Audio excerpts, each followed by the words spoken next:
dans une nouvelle émission de Key News de Kitissa, le magazine de la diaspora congolaise. Nous allons commencer par la page internationale et ensuite par la page congolaise. Passons à la page internationale.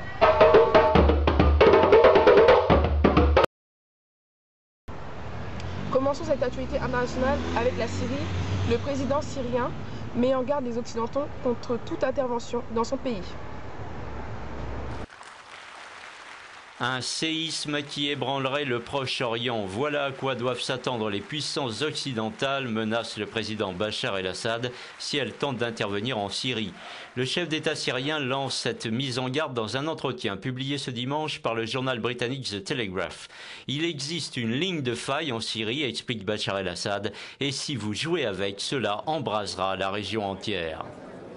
Dans le même temps, le président syrien est lui-même averti par la Ligue arabe. Si notre médiation échoue, lui auraient indiqué les pays arabes selon un quotidien koweïtien, la Syrie doit s'attendre à une intervention étrangère et à un embargo économique. Dans les villes phares de la rébellion, les violences de part et d'autre redoublent d'intensité. L'opposition syrienne affirme qu'hier à Homs, au moins 37 soldats fidèles au régime ont été tués lors de combats fratricides avec des déserteurs de l'armée. Continuons cette actualité internationale avec la Libye. La Cour pénale internationale recherche toujours le fils de Kadhafi, Saïf al-Islam. Regardons ça en images. Saïf al-Islam est-il en train de négocier sa reddition?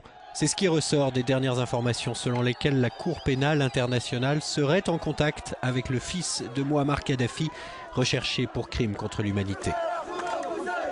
Saïf al-Islam serait en fuite au Niger ou au Mali, selon différentes sources. La CPI étudie la possibilité, si le fugitif choisissait de se rendre dans un pays ne reconnaissant pas le tribunal, de le faire intercepter, y compris dans les airs. Ce responsable du CNT, l'autorité de transition en Libye, a expliqué qu'en compagnie de Saïf al-Islam se trouvait probablement Abdullah al-Senoussi, l'ancien chef des services de renseignement du colonel Kadhafi, et que lui aussi devait être confiés à la CPI. Les deux hommes, craignant pour leur vie s'ils sont arrêtés en Libye, auraient bien l'intention de se rendre et seraient donc en train d'organiser leur sortie du pays. Tunisie, signalons que le parti islamiste a remporté les élections constituantes.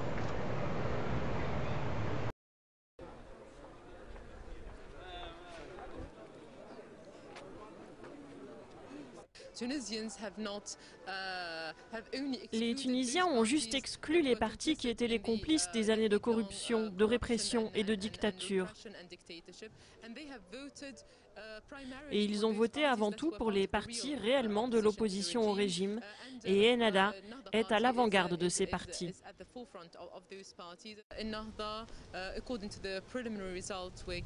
Selon les premiers résultats, Ennahda a obtenu le plus fort taux de vote dans la majorité des circonscriptions. Et nous avons les résultats officiels pour le vote à l'étranger, où il y a 18 sièges en jeu. Nous avons la moitié des votes et des sièges. On attendra les résultats officiels de la Haute Commission électorale. J'espère que tous les partis commenceront maintenant à s'asseoir ensemble et essaieront d'obtenir un consensus pour faire face aux immenses défis, en premier lieu les défis économiques de la Tunisie. Clôturons cette actualité internationale avec le Kenya. Le Shebab appelle à de nouvelles attaques au Kenya.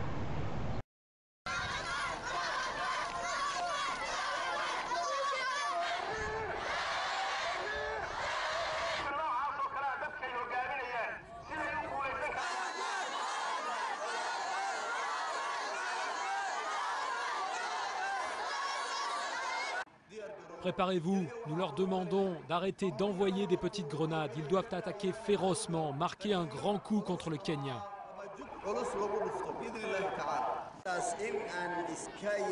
Nous devons nous défendre et nous aider les uns les autres. Sommes-nous prêts? C'est pour cela que nous sommes rassemblés ici.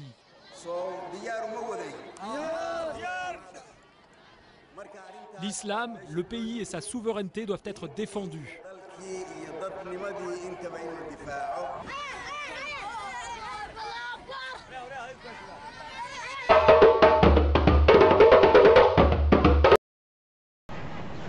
Après l'actualité internationale, continuons avec l'actualité congolaise. Nord de Katanga, les agents des Nations Unies assistent plus de 18 000 familles déplacées. Voyons ça en images.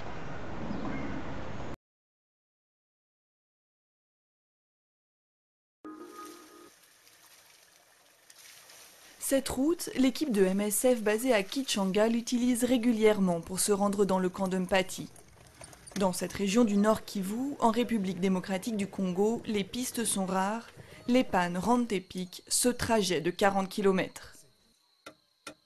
Au bout de la route, 2400 familles. Des civils pris dans les combats entre l'armée congolaise et les rebelles, qui ont abandonné leur village et fuient toujours plus loin. Ils sont partis en laissant tout derrière eux. Dans le camp, ils n'ont plus rien. L'équipe de MSF se rend à Mpati pour y distribuer couvertures, bidons d'eau et ustensiles de cuisine. Nous sommes venus de Nyangé. Ils nous battaient, ils nous pillaient. Nous sommes restés sans rien. Par la grâce de Dieu, nous avons appris que vous nous appeliez pour venir ici, afin que vous vous occupiez de nous. Tous les vendredis, l'équipe MSF de Kichanga se rend aussi à Kalengera. Une clinique mobile vient soigner les habitants du village et ceux du camp de déplacés voisins. Il y a Hélène qui fait les parachèques systématiques chez toutes les femmes enceintes pour essayer de détecter le paludisme afin qu'on puisse traiter ce paludisme parce qu'une femme enceinte avec paludisme, c'est déjà un problème sanitaire très grave. Les déplacés de Kalengera sont ici depuis le mois de mai 2009. Ils ont fui leur village à pied, sans savoir quand ils pourront rentrer chez eux.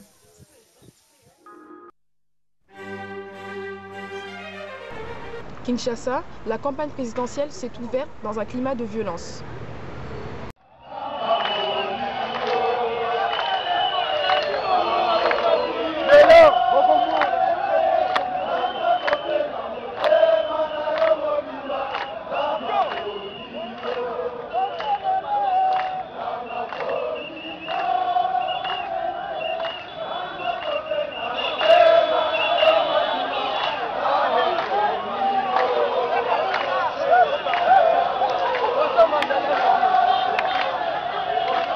Pour toute information ou suggestion, vous nous retrouvez sur le site qui est inscrit ci-dessous.